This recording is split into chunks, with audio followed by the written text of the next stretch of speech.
to my vlog! It's me, Jillian. Ang gugawin natin ngayon ay makeup tutor! Yan!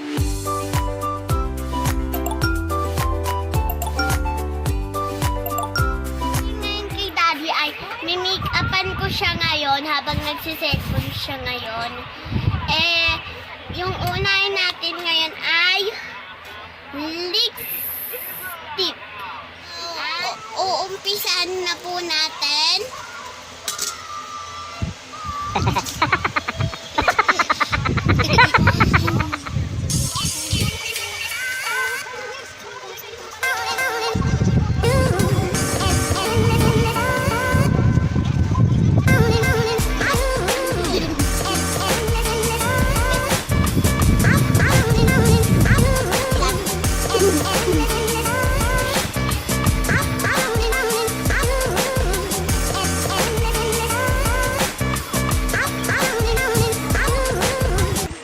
Few minutes later.